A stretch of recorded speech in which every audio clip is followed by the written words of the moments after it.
cuarto, y ella ya estaba completamente dormida, roncando bajito. Su celular estaba boca arriba, justo de mi lado de la cama, con la pantalla todavía encendida y la conversación abierta. Normalmente no reviso celulares ajenos, privacidad y todo eso, pero el nombre arriba me llamó la atención. David. David es el ex de la uni, el tipo con el que salió 3 años, ese mismo del que todavía habla cuando toma de más. David esto. David aquello. Siempre me molestó, pero nunca dije nada. La conversación estaba abierta y se veían los últimos mensajes sin siquiera tocar el teléfono. Perdón, las cosas no han sido lo mismo desde que terminamos. Lo sé, pienso mucho en ti. ¿Y tu novio actual? Te extraño. Él no es nada comparado contigo. Se me heló la sangre. Él no es nada comparado contigo. Él, soy yo. Hablaba del tipo que ha estado pagando el alquiler y la comida los últimos 6 meses. Me quedé parado como 30 segundos solo mirando la pantalla. Y entonces hice algo que nunca había hecho. Memoricé cada palabra. No para confrontarla o hacer escándalo, sino para estar seguro de que no me lo estaba imaginando. Deslicé hacia arriba. Eso venía desde hace semanas. No era una charla casual. Era una relación emocional completa. Quisiera que todo fuera distinto. Tal vez aún pueda hacerlo. No soy feliz aquí. Te mereces algo mejor. Página tras página de esta payasada. Mientras ella vivía en mi depa, comía mi comida, dormía en mi cama. Volví a dejar el celular en el mismo lugar y fui a la cocina. Me preparé un trago y me senté en la barra, pensando. La mayoría de los tipos la habría despertado a los gritos. Le habría tirado sus cosas al pasillo. Armaría un escándalo. Pero ese no es mi estilo. Abrí mi laptop, entré en una pestaña de incógnito y compré un pasaje a Monterrey, saliendo el sábado a las 6 de la mañana. Solo ida. Lo pagué en efectivo por un sitio que no guarda historial de reservas. ¿Por qué Monterrey? Un amigo de la universidad, Mauricio, vive allá. Tiene una constructora y siempre dice que necesita un gerente de proyectos. Puedo hacer unos frilos con él mientras pongo mi vida en orden. Fue un buen timing. Sentí que el suelo se me abría bajo los pies cuando leí esas palabras. No es nada comparado a ti. Vanessa dormía, su respiración pausada y tranquila, y yo me quedé en silencio, temblando, observando el celular encendido. Era un momento congelado en el tiempo. La sala, el reloj marcando una hora cualquiera, y yo en el umbral del final de todo. Durante 30 segundos estuve parado, sin respirar, solo escuchando mis latidos. Sabía que, si reaccionaba impulsivamente, lo perdería todo, así que respiré hondo. Apagué el celular con cuidado y lo coloqué exactamente donde lo había encontrado, encima de la cama, al lado de ella. Lo único que hice antes de salir fue agarrar una hoja de post-it amarilla y con tinta azul escribí «Dulces sueños» y lo dejé sobre la almohada. ¿Venganza? No aún. Era la señal de que yo estaba despertando. Volví a la cocina, me serví un trago largo y me senté. Fue ahí, con el cristal vibrando contra mi labio, que tomé la decisión más radical de mi vida: desaparecer. Si quería vencerla, necesitaba desaparecer primero. No confrontarla, no suplicarle, no humillarla. Desaparecer. Abrí una pestaña de incógnito en mi portátil y empecé la búsqueda. Vuelos desde Madrid. La idea de Monterrey, México, tan lejana, tan diferente, me aterraba y me excitaba. Pensé en Mauricio, mi amigo de la universidad, recién mudado allá con una pequeña empresa de proyectos. Podría visitarlo, respirar lejos de todo, planificar sin ruido. Compré el pasaje. Salida el sábado a las 6 de la mañana, sin retorno. Pagué en efectivo, sin dejar rastro bancario. Luego, guardé la tarjeta y el recibo en un sobre dentro de mi zapato. Era planificado al extremo. Ni siquiera sabía si cerraría la cuenta conjunta de Netflix o dejaría una nota. Nada. Al día siguiente, viernes, hice mi última rutina como si todo estuviera normal. Fui al trabajo. Me encontré con colegas. Fingí naturalidad. Incluso tomé un café con Patricia, la del marketing, quien me contó sobre una fiesta de cumpleaños de Vanessa el sábado. Escuché sin expresión. Cuando salí para casa, me pesaba la mentira. ¿Podría mantenerla? Dormí mal. Soñé que Vanessa lloraba, llamándome, y que al abrir los ojos, estaba yo sentado en el piso de la cocina, con la maleta al lado, sintiendo el temblor en mis rodillas. Bueno, era real. Me esperaban, en pocas horas, un aeropuerto, un pasaje, una salida. A la mañana, me vestí con ropa oscura, discreta, camuflado. Pinté una barba de fin de semana. Subí la maleta al coche sin que nada tintineara, y la puse en el maletero con cuidado. Miré el reflejo de la casa donde vivíamos juntos. Parecía suspirar. No volteé a mirar. Cerré con llave. Di un paso atrás, respiré, pero el corazón me dolía. No la quería destrozar. Quería hacerlo entender que me había roto por tanto tiempo. Durante el trayecto al aeropuerto, recordé momentos que creía olvidados. Su risa en el mercado de maravillas, cuando me apoyó en mi proyecto, cuando celebramos mi ascenso, aquel beso casi surrealista en el retiro. Todo me golpeó como un mazazo. ¿Cómo alguien puede traicionar lo que fue tan real? En la fila de embarque, sentí esa presión en el pecho, el miedo, el alivio, la culpa. Saqué el celular, vi el chat guardado en el escritorio. Lo borré. No quería pruebas. Cerré los ojos. Dulces sueños, susurré, recostando la cabeza contra la silla, y respiré. Mientras me llamaban al vuelo, sentí un nudo en la garganta. No era venganza aún, era el primer paso. Las puertas se abrieron. Subí. Al posar el asiento, vi por la ventana a Madrid desaparecer. Me pregunté si ella despertaría y no me encontraría. Me pregunté si lo entendería, si le dolería. El motor rugió. El avión se movió. A mi lado, una señora con audífonos y una libreta tecleaba sin conversar. Yo cerré los ojos. ¿Sabes qué fue lo más diabólico? Sentir que, en ese instante, yo estaba ganando. Porque no estaba rompiendo nada por impulso. Estaba construyendo algo diferente. Mi libertad. ¿Y ella? Aún dormida, quizá despertando a un vacío que yo había planeado con frialdad. Y no me arrepiento, porque me di cuenta de que la herida más profunda viene de la traición, no del final. Y este es solo el principio. El calor de Monterrey me pegó como una bofetada en cuanto salí del aeropuerto. No estaba preparado para eso, no solo por el clima, sino por todo lo que significaba estar ahí.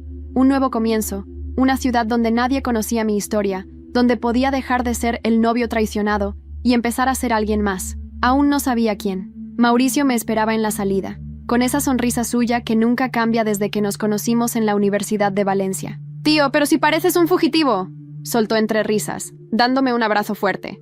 Y tenía razón. Me sentía exactamente así.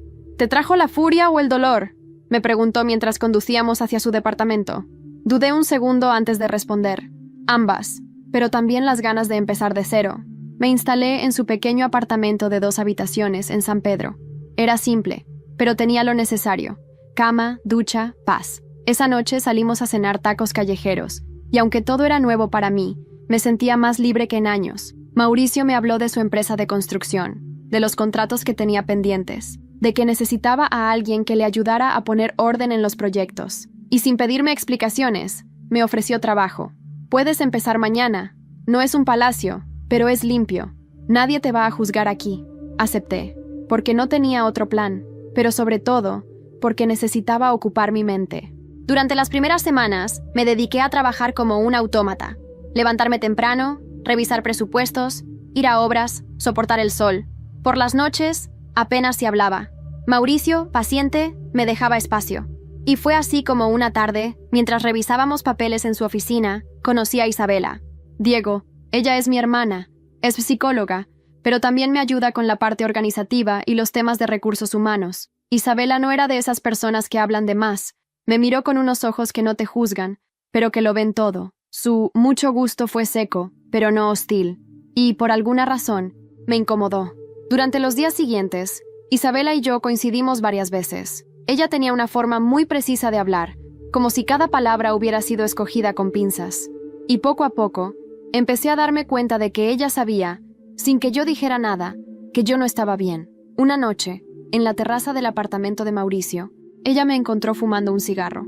«¿Sabes que no se te nota tanto lo roto que estás?», dijo sin mirar directamente. «¿Y cómo lo sabes? Porque yo también lo estuve». Fue la primera vez que sentí que alguien me entendía sin necesidad de contarle nada. Hablamos durante horas. Le conté todo. Vanessa, David, el mensaje, el post-it, el avión. No lloré, pero ella sí. Y no por mí, por ella. Porque también había sido traicionada, manipulada y abandonada sin aviso. Esa conversación cambió algo en mí, porque ya no me sentía solo, porque entendí que no era el único con cicatrices. Y fue Isabela quien me dio la idea. ¿Quieres vengarte de verdad? No se trata de gritar ni de hundir a nadie. Se trata de reconstruirte tanto que cuando ellos miren, no puedan alcanzarte. ¿Y si quiero que sufran también? Entonces tendrás que ser paciente. El tiempo tiene más filo que cualquier venganza rápida. Esa noche no dormí. Me quedé en el balcón, viendo las luces de Monterrey, sintiendo el sudor correrme por la espalda y sabiendo que había comenzado algo. No iba a ser una víctima más, iba a ser el arquitecto de mi propia revancha. A la mañana siguiente, desperté con un mensaje en el correo. Vanessa intentó entrar en tu cuenta bancaria conjunta. ¿Autoriza la solicitud? El sistema había detectado el intento desde Madrid. Sonreí. Ahora sí, había empezado el juego. No autoricé la solicitud, ni respondí. Solo la dejé ahí, congelada en la bandeja de entrada como una herida mal cerrada. El intento de Vanessa de acceder a la cuenta conjunta me confirmó lo que ya sospechaba. No era remordimiento, no era arrepentimiento, era necesidad. Necesitaba saber si había dejado algo, si podía sacarme algo más, y eso me enfureció. Pero también me dio claridad.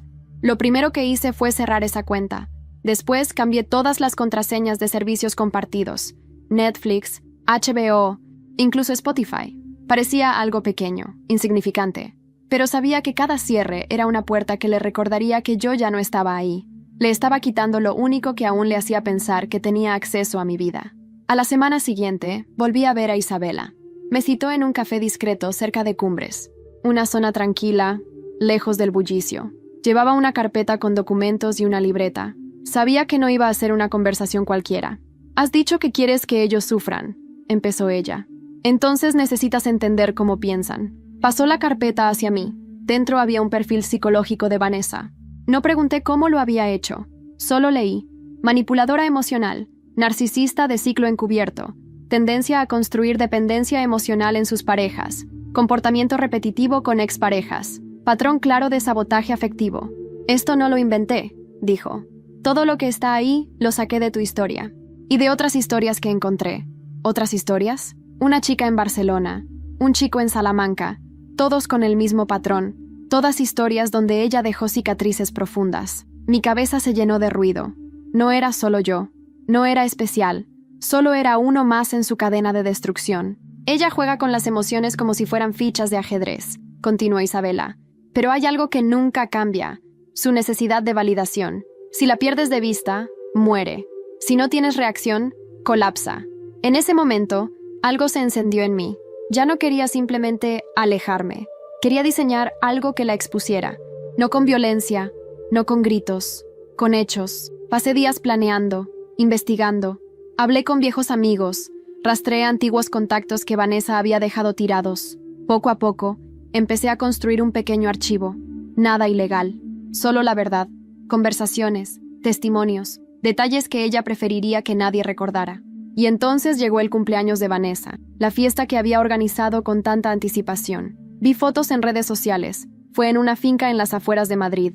Ella sonreía, rodeada de gente, fingiendo que todo estaba bien. Pero lo que no sabía era que uno de los presentes, uno de los amigos que compartíamos, tenía en su bolsillo un sobre. Dentro, impresiones de sus conversaciones con David. El mensaje exacto que vi en su móvil, con fecha, hora, captura de pantalla. Ese sobre se lo entregaron en silencio, sin notas, sin firma. Solo eso. Esa noche, Vanessa no publicó más fotos. Ni una sola historia. Ni un agradecimiento. Silencio total.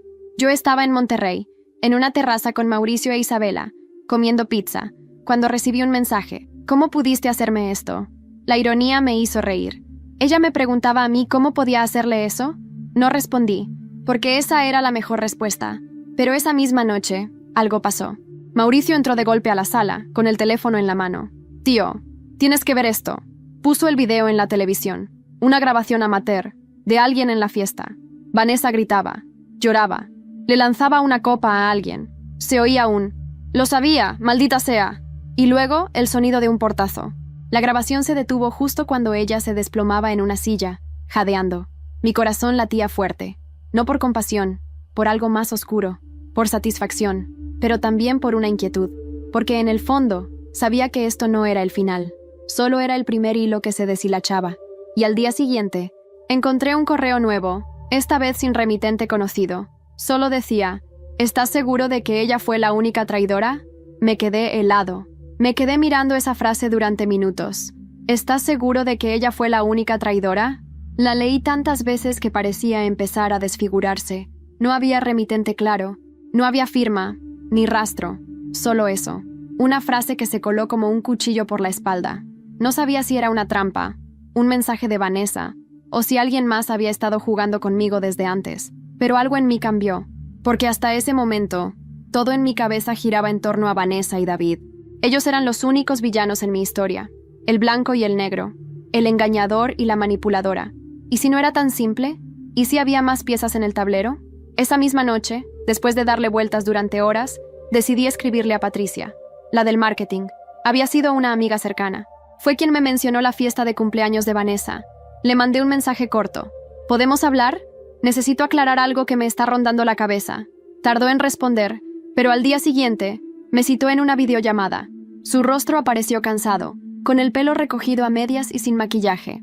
No parecía sorprendida al verme. Diego, no sé qué estás buscando, pero si es paz, no la vas a encontrar escarbando en cosas viejas. No estoy buscando paz, Patri, solo la verdad. ¿Sabías lo de Vanessa y David? Guardó silencio. Sabía partes, rumores. Nunca pensé que fuera en serio. ¿Y por qué no me lo dijiste? Se encogió de hombros. No quería meterme. Y porque pensé que tú también sabías. ¿Cómo que yo también sabía? Patricia dudó. Luego bajó la vista y dijo algo que me hizo tragar saliva. No fuiste el único en jugar sucio, Diego. El corazón me dio un vuelco. Sentí una presión en el pecho. ¿Qué estás diciendo? ¿Recuerdas el evento de fin de año de la agencia? Hace como 10 meses. Tú y Clara. Se encerraron más de 1 hora en la oficina. Vanessa lloró toda la noche. Tragué en seco. Era verdad que me había encerrado con Clara esa noche. Pero fue por un tema laboral tenso. No pasó nada. ¿O sí? No pasó nada con Clara. ¿Seguro? Porque Vanessa decía que encontró una foto. Nunca me la mostró, pero estaba convencida. Sentí que todo se desmoronaba. ¿Y si Vanessa ya venía herida? ¿Y si ese mensaje a David no fue el inicio, sino la respuesta? Pero luego recordé algo. Esa supuesta foto nunca existió. Nunca me lo dijo. Nunca me confrontó. Si me hubiera amado, habría hablado. En vez de eso, empezó su juego silencioso con su ex. No era una reacción, era una decisión. Corté la llamada, confundido, furioso. Todo el edificio emocional que había construido en Monterrey temblaba. ¿Y si yo también fui parte del problema? Fui al despacho de Isabela. Entré sin avisar. Estaba sola, leyendo. ¿Crees que puedo estar equivocándome de enemigo? Le solté. Ella levantó la vista, tranquila. A veces los enemigos están en el espejo. Me quedé quieto. Sentí que me faltaba el aire. Pero también hay personas que te manipulan para que te creas el villano de una historia que no escribiste. Ella se levantó, se acercó y me tocó el hombro. Tú no rompiste el pacto, pero sí lo dejaste morir lentamente. Me fui a casa esa noche con la cabeza hecha un laberinto. Por primera vez, no sentía odio. Sentía un peso, la duda, el remordimiento. Y mientras me servía un whisky, sonó mi móvil. Era Mauricio. Me pedía que bajara al garaje. Tenía que mostrarme algo urgente. Cuando bajé, lo encontré al lado de su coche, con el maletero abierto. «Mira esto», dijo. Dentro había una caja, una de mis maletas antiguas, y un sobre encima, con mi nombre. Esto llegó por correo, sin remitente. Lo dejaron en la recepción. Dice que es para ti. Abrí la caja con las manos temblando. Dentro, encontré mis viejos cuadernos de la universidad y una carta. La carta estaba escrita con una letra familiar, muy familiar. Era de David, y empezaba así. No soy el monstruo que crees. No todo fue como te contaron. Me senté en el suelo del garaje, la carta de David en las manos, temblando como si estuviera hecha de dinamita. Mauricio se agachó a mi lado, pero no dijo nada. Solo me miraba con una mezcla de curiosidad y preocupación. La abrí. Diego, sé que encontrar esta carta te va a descolocar, pero necesito que la leas hasta el final. No escribo para justificarme.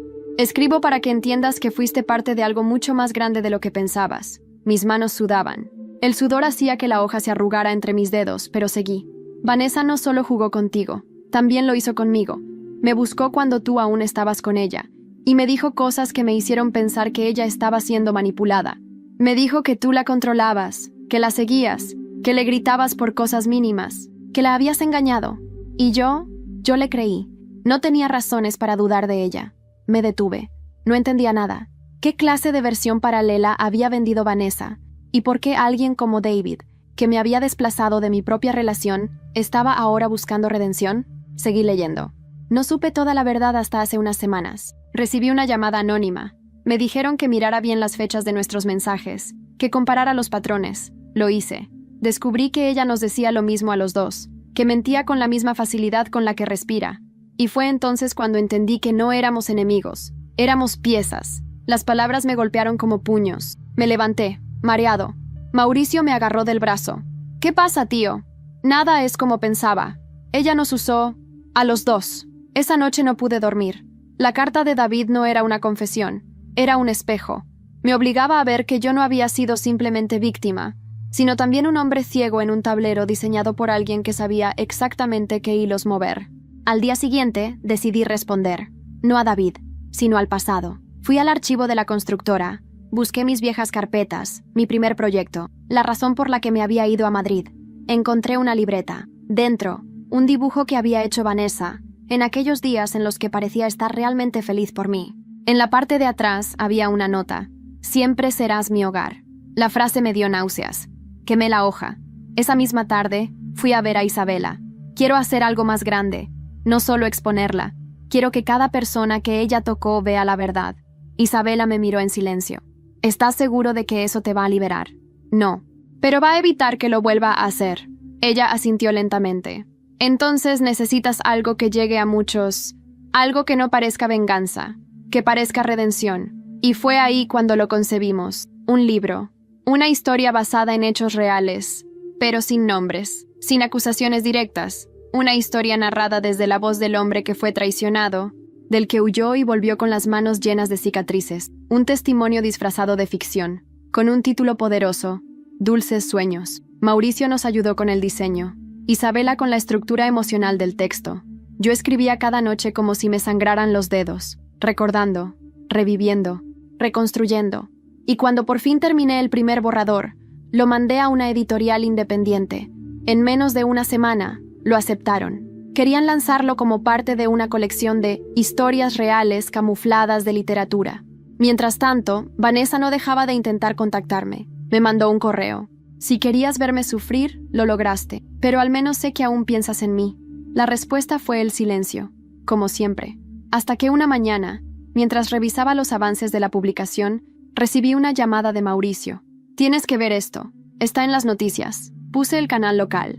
Un despacho informaba que David había sido arrestado. Fraude. Documentación falsa.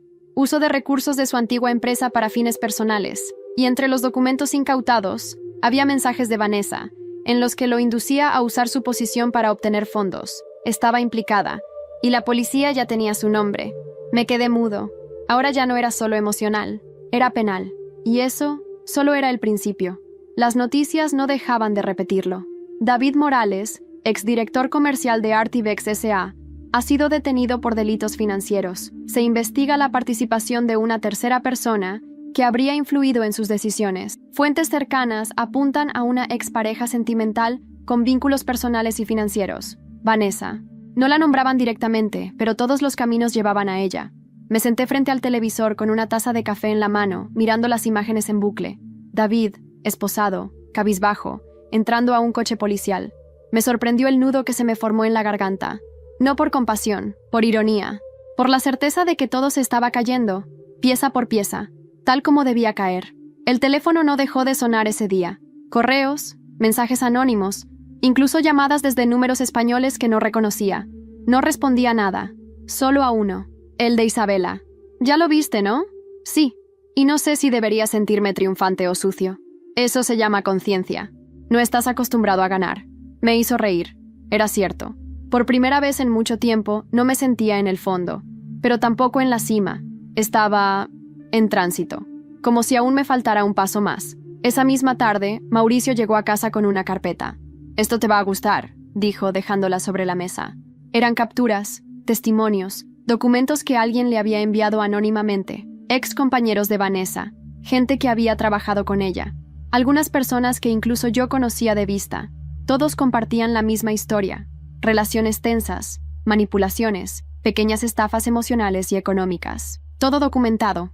¿Y esto para qué?, pregunté, abrumado.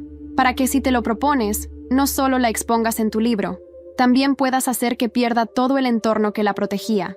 No respondí, porque dentro de mí aún luchaba una voz que me decía que ya era suficiente, pero esa voz se apagó 2 días después. Vanessa me llamó, desde un número nuevo, y por primera vez contesté.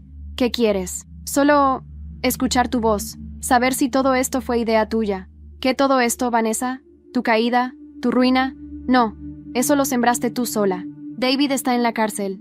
Y tú estás al borde. ¿Qué esperabas? Hubo un silencio largo al otro lado. Luego, su voz cambió. Ya no era suave. Era tensa. Dolida. Tú no eras así. No lo era. Tú me hiciste así. ¿Y te sientes mejor ahora? Sí. Corté. No le di espacio para victimizarse. Y esa fue la conversación más liberadora de mi vida. El libro, mientras tanto, seguía avanzando. La editorial propuso una fecha de publicación. 14 de febrero. Día del amor. Ironía pura. Pero acepté, porque era perfecto. Y para promocionarlo, grabamos un pequeño video donde yo contaba, sin dar nombres, el resumen de una traición emocional que llevó a una reconstrucción personal. Lo subimos a redes. Se volvió viral en menos de 48 horas. Miles de mujeres y hombres comentaron. Gente que había sido traicionada. Personas que reconocieron patrones similares. Otros que sospechaban de sus propias parejas. Gracias por decir lo que muchos no sabemos cómo contar, decía un mensaje. Me abriste los ojos, decía otro. Pero entre todos, uno me heló. Yo también fui víctima de ella. Pero ahora sé que no estoy sola. Venía desde Sevilla. Firmado por una tal Laura S. Vanessa, había hecho esto muchas veces. Y ahí lo supe. No podía parar. Tenía que llevar esto hasta el final. A la mañana siguiente, Isabela me citó en su consultorio. Había recibido una llamada anónima. Una mujer. Dijo ser madre de Vanessa. Y que quería hablar conmigo. Isabela no supo qué decir. Solo me miró. Dice que hay algo que necesitas saber sobre ella. Algo que nadie más sabe. Mi corazón latía fuerte. No era miedo. Era anticipación. Porque si algo me quedaba claro, era que cada sombra de Vanessa escondía un secreto. Y estaba a punto de encontrar uno que cambiaría todo. No dormí esa noche. La idea de encontrarme con la madre de Vanessa era como abrir una caja que alguien había sellado con cadenas. Una parte de mí quería huir, mantener la distancia, seguir con mi plan de reconstrucción sin volver atrás. Pero otra parte, esa parte más oscura, más curiosa, necesitaba respuestas. Isabela organizó la reunión en su consulta privada. Un lugar neutro, profesional. No quería que esto se sintiera como un ajuste de cuentas, sino como una confrontación con la verdad. La madre de Vanessa llegó puntual, alta, elegante, de unos 60 años, con un rostro cuidadosamente maquillado que no ocultaba la rigidez en sus gestos. No era cálida, no me saludó con afecto, me estudió, como si quisiera comprobar si yo era digno de lo que iba a decirme. Me llamo Irene. Supongo que no esperabas conocerme en estas circunstancias. Asentí. No dije nada. No estoy aquí para defender a mi hija. Estoy aquí para advertirte. La palabra me sorprendió. Advertirme. ¿Advertirme de qué? Vanessa no es solo manipuladora, Diego. Es peligrosa. Isabela se tensó. Me miró, pidiendo calma. Irene continuó. Desde pequeña, Vanessa ha tenido episodios, momentos en los que perdía la noción de los límites. Mentía con facilidad. Lastimaba a personas, pero siempre salía impune. Porque era encantadora, porque sabía cómo hablar. Incluso en la escuela, logró que expulsaran a una compañera por algo que ella misma había hecho. Me costaba imaginar a Vanessa de niña, pero las piezas encajaban. Su habilidad para manipular, su forma de escapar sin culpa. ¿Y nunca la llevaron a terapia? ¿Nunca intentaron ayudarla? Irene suspiró. Sí, pero ella aprendió a usar la terapia para esconderse mejor. Decía lo que los psicólogos querían escuchar. Engañó a todos, incluso a mí, hasta que se detuvo. Bajó la mirada, hasta que lo hizo con su propio padre. Un silencio helado cayó sobre la sala. ¿Qué le hizo? Irene se retorció las manos. Su voz tembló. Lo destruyó. Inventó que él le había puesto cámaras en el cuarto, que la vigilaba. Le destrozó la reputación. El hombre murió de vergüenza. Se fue de casa. Nadie volvió a saber de él. Me sentí como si me hubieran lanzado un balde de hielo. Y todo era mentira. Totalmente. Pero cuando descubrí la verdad, ya era tarde. Y desde entonces, me alejé de ella. Porque entendí que Vanessa no amaba. Solo utilizaba. Irene se levantó, y antes de salir, dijo una última frase. Tú tuviste suerte. Saliste a tiempo. No dejes que te arrastre de nuevo. Y se fue. Isabela cerró la puerta en silencio. Nos miramos. No hacía falta decir nada. Esa tarde, me senté frente a mi portátil. Reescribí el último capítulo del libro. Ya no era sobre redención. Era sobre advertencia. Una señal para cualquiera que pudiera cruzarse con alguien como ella. Una forma de cerrar el círculo. De dejar algo más que cicatrices. El 14 de febrero, el libro salió a la venta. Se agotó en 36 horas. Pero lo más inesperado llegó una semana después. Isabela llegó corriendo a casa, con el móvil en la mano. Me lo tendió. «Diego, tienes que ver esto». Era un correo nuevo, sin asunto, sin remitente. Un video adjunto. Lo abrí. Era una grabación de una cámara de seguridad. Fecha: hace 2 semanas. Lugar: un hotel en Madrid. Aparecía Vanessa, reuniéndose con un hombre que no era David. Ni yo, ni nadie que conociera. La imagen era clara, pero el audio lo era más. «Está cayendo justo como planeamos». No sabe que fue usado. Mi mundo se congeló. Yo no había sido solo una víctima. Había sido un instrumento. Vi el video una y otra vez, cada vez más despacio. Vanessa sentada en ese sillón, cruzando las piernas como quien no teme nada. Su sonrisa torcida, el tono de su voz, segura, relajada, cruel. Frente a ella, un hombre de unos 40 y tantos, trajeado, pelo corto, elegante. Nunca lo había visto. «Está cayendo justo como planeamos». No sabe que fue usado. Esas palabras eran un puñetazo en el estómago. Me giré hacia Isabela, que seguía de pie, inmóvil, con el rostro lívido. «¿Tú sabías algo de esto?». Ella negó con la cabeza. Estaba tan en shock como yo. El archivo no tenía datos del remitente, pero estaba claro que alguien quería que lo viera. Y que ya no se trataba solo de una traición emocional. Era una conspiración, una red de manipulación que me había tenido en el centro, como si fuese el peón de un juego que no sabía que se estaba jugando. «Necesitamos saber quién es ese hombre», dije, «y por qué yo era parte de este plan». Isabela activó todos sus contactos. Usó sus redes, su formación, su instinto. Me conectó con una amiga experta en análisis de rostro. Mientras tanto, yo escarbé todo lo que tenía sobre Vanessa. Fotos, documentos, viejas agendas, correos. Busqué algo, cualquier cosa que me conectara con ese hombre. 3 días después, tuvimos un nombre: Arturo Linares, director de una empresa de tecnología médica, multimillonario, casado, 2 hijos, conocido por su apoyo económico a campañas políticas en España, y expareja de Irene, la madre de Vanessa. Todo empezaba a tomar forma. Vanessa había sido usada, pero también era parte del plan. Arturo tenía razones para acercarse a mí. Hace un año, había rechazado una oferta suya para construir una sede de su empresa en Madrid. Fue algo público. Yo trabajaba en una firma de arquitectura entonces. Le ganamos el contrato a otra empresa, la de su primo. Tal vez, solo tal vez, me habían convertido en un objetivo. Todo el dolor que sufrí, la destrucción de mi relación, la huida, el exilio emocional, ¿era parte de un castigo?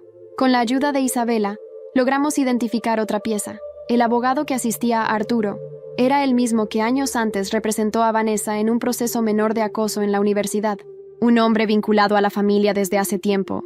Todo estaba conectado. Me senté con Isabela en el sofá, sin palabras. Ella me tomó la mano. Su mirada no era de lástima, era de rabia. Te querían destruir, y casi lo logran. No van a salirse con la suya. ¿Qué vas a hacer? Contar todo. Cada nombre, cada conexión. Pero no en el libro. No entre líneas. Esta vez con nombres y apellidos. Isabela dudó. Eso puede traerte consecuencias legales, Diego. Entonces que vengan. Porque si me caigo, será gritando la verdad. Esa misma semana, comencé a escribir una segunda obra. No una novela. Un ensayo. Un documento testimonial. Junté pruebas, declaraciones, consulté con abogados. Publicarlo era un riesgo, pero era el único camino que me quedaba. Y fue justo cuando estaba a punto de cerrar el primer borrador que Mauricio apareció en mi puerta. Llevaba el rostro desencajado, pálido. Tío, lo siento. No sabía a quién más acudir. ¿Qué pasó? Vanessa está aquí, en Monterrey. Mi cuerpo se quedó helado. ¿Qué? ¿Cómo lo sabes? Está en la oficina. Acaba de entrar. Dice que viene a buscarte. El pasado no solo no estaba muerto, había cruzado el océano para tocarme la puerta. Me levanté despacio. No le digas que estoy aquí. Voy a verla yo mismo.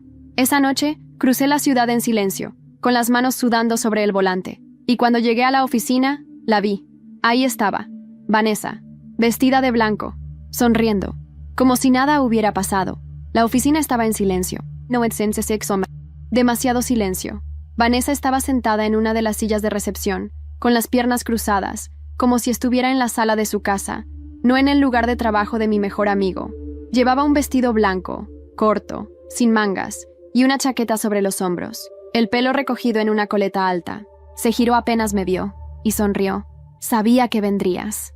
No contesté. Solo cerré la puerta detrás de mí y caminé hacia ella. Sentí que cada paso era una batalla contra mí mismo.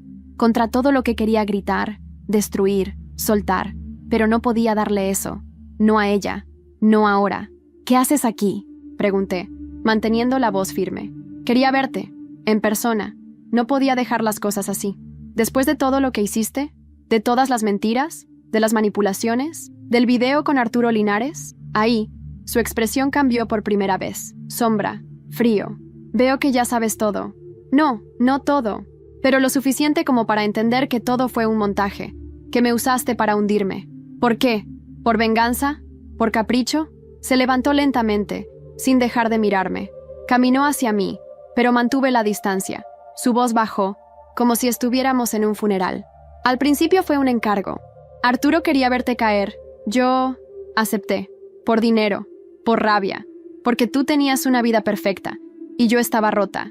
¿Y pensaste que romperme te iba a arreglar? Pensé que podía controlarlo, pero no pude. Me enamoré de ti, Diego. De verdad, reí, seca, amarga, esa risa que nace del fondo del dolor. No sabes amar, solo sabes poseer. Ella se quebró un segundo, bajó la mirada, pero no era culpa lo que vi, era orgullo herido. Te vi brillar, Diego, vi cómo todos te respetaban, cómo te admiraban. Yo quería eso, pero cuando intenté construirlo contigo, me sentí invisible, porque no se construye una vida con mentiras. Se acercó otro paso. Estoy en peligro. Arturo no perdona los fracasos. Me usó igual que yo te usé a ti. Si publico lo que sé, me destruye. Si no, me desaparece. Eso me sacudió. No porque me preocupara por ella, sino porque vi el alcance del monstruo. Arturo no era solo un manipulador, era un depredador. ¿Y qué esperas que haga yo? ¿Salvarte? No, solo que me escuches, que sepas la verdad completa. Sacó una memoria USB del bolso y la puso sobre la mesa. Todo está aquí. Las cuentas, las grabaciones, las transferencias, su red de favores, sus nombres. ¿Y por qué dármelo a mí? Porque tú eres el único que puede hacerlo sin que le tiemble la mano. Porque tú me conociste como nadie. Y porque si alguien merece cerrarlo todo, eres tú. Me quedé mirando esa pequeña pieza de plástico como si pesara toneladas. Vanessa se giró, abrió la puerta, y antes de salir, se detuvo. Te juro que, aunque no lo creas, aún pienso en ti cuando cierro los ojos. Y se fue. Esa noche no pude dormir. Isabela vino a casa. Le conté todo. Vimos los archivos juntos. Era real. Teníamos suficiente información para abrir una investigación contra Arturo y todo su entorno, pero también nos ponía en peligro. Si haces esto, Diego, ya no hay vuelta atrás. Ya no queda nada a lo que volver. Mandamos todo a un contacto de Isabela en la prensa. No firmamos, no buscamos protagonismo, solo queríamos que saliera, que explotara. Y lo hizo. A los 2 días, una portada en El País. Red de corrupción en el sector salud. Nombres, pruebas y una caída anunciada. Arturo Linares fue detenido. Su empresa congelada, sus socios investigados, el sistema empezaba a temblar. Pero eso no fue todo. Recibí un mensaje en la madrugada, solo una palabra, gracias. No tenía remitente, solo intuía de quién venía, pero no podía responder, porque lo siguiente que supe fue una llamada de Mauricio. Diego, tengo una noticia, no es buena. ¿Qué pasó? Vanessa, no aparece desde hace 2 días. La última vez que la vieron fue cuando te entregó ese USB. Nadie sabe dónde está. Pasaron 3 días sin rastro de Vanessa. Su teléfono, inactivo. Sus cuentas, sin movimientos. Las cámaras del aeropuerto no registraron ninguna salida. La última imagen conocida era la del vestíbulo de la oficina de Mauricio, justo después de entregarme la memoria USB. Era como si se hubiera desvanecido. Yo no sabía si sentir miedo o alivio. Parte de mí pensaba en Arturo, en lo que podría haberle hecho por traición. Otra parte sospechaba que ella había planeado todo desde el principio, incluso su propia desaparición. ¿Una última jugada? ¿Un escape calculado? La policía la buscó, pero no se emitió ninguna orden de arresto en su contra. La fiscalía centró su atención en Arturo Linares y su red de corrupción. Más de 20 personas fueron detenidas, 5 empresas congeladas, 2 políticos inhabilitados. El escándalo sacudió a España como un terremoto moral. Yo fui contactado por periodistas. Quisieron saber si el libro Dulces Sueños estaba conectado al caso. No lo confirmé, pero tampoco lo negué. El libro ya había vendido miles de copias. Fue traducido a 4 idiomas. Empezaron a llamarme el arquitecto emocional. Yo solo quería silencio. Isabela y yo decidimos alejarnos de todo por un tiempo. Nos fuimos a Granada, una casa rural en la Alpujarra, sin teléfonos, sin prensa, solo los dos. Ella me ayudó a volver a respirar, a ser humano de nuevo, a querer otra vez sin miedo. Me hizo entender que las cicatrices no desaparecen, pero dejan de doler cuando las acaricia alguien que no quiere reabrirlas. Una tarde, mientras tomábamos vino al atardecer, le pregunté, ¿crees que Vanessa sigue viva? Isabela bajó la copa y me miró, seria. Sí, porque alguien como ella no desaparece, solo cambia de piel. La frase me quedó grabada.